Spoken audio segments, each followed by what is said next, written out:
বীরভূমের বক্রেশ্বর ধামে নতুন রূপে সুসজ্জিত হতে চলেছে মন্দির। বীরভূমের বক্রেশ্বর 51টি শক্তিপীঠের অন্যতম এবং হিন্দুদের একটি গুরুত্বপূর্ণ তীর্থ।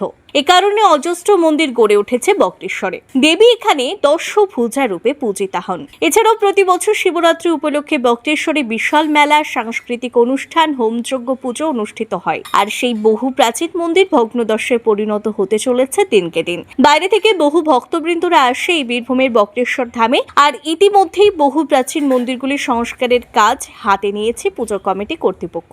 সকল পুজো সেবায়েতরা একত্রিত হয়ে অর্থ সংগ্রহ করে মন্দির সংস্কারের কাজে হাত লাগিয়েছে। মন্দির কমিটির সদস্যদের মুখ থেকে শোনা গেছে, সরকারের তহবিল থেকে এখনো পর্যন্ত কোনো টাকা বরাদ্দ করা হয়নি মন্দির সংস্কারের কাজে। বিজেপির জগন্নাথ চট্টোপাধ্যায়ের মুখ থেকেও মন্দির সংস্কারের কাজের কোনো টাকা ঘোষণা করা হয়নি। মন্দির কমিটির পক্ষ থেকে সরকারের কাছে সাহায্যের আশা চেয়েছে, যাতে মন্দিরটি ভগ্নাদশা থেকে আরো নতুন রূপে সুন্দরভাবে গঠন করা যায়। ইতিমধ্যেই মন্দিরের কাজ শুরু হয়ে গেছে। মন্দির কর্তৃপক্ষের পক্ষ থেকে যাতে নতুন রূপে সুসজ্জিত করা যায়। বক্রেশ্বর শিবের মন্দিরের সন্নিকট এলাকা যে ভোগ মন্দিরগুলো ছিল বহু প্রাচীন, সেগুলো ভগ্ন অবস্থায় হয়ে যাচ্ছিল।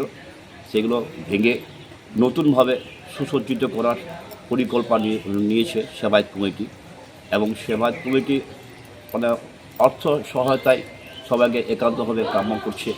আমরাও করছি পুরোহিত, সবারই অনুকূলে এই সমস্ত মন্দির ভালো উন্নয়নের পথে এগিয়ে যাক। আমরা চাইব আরও মানুষ কীভাবে আমাদের কাছে সম্মিলিত হয়ে আসছে, এবং তো দান তো সম্পূর্ণভাবে ব্যক্তিগত ব্যাপার। দানই তো মন্দির চলছে।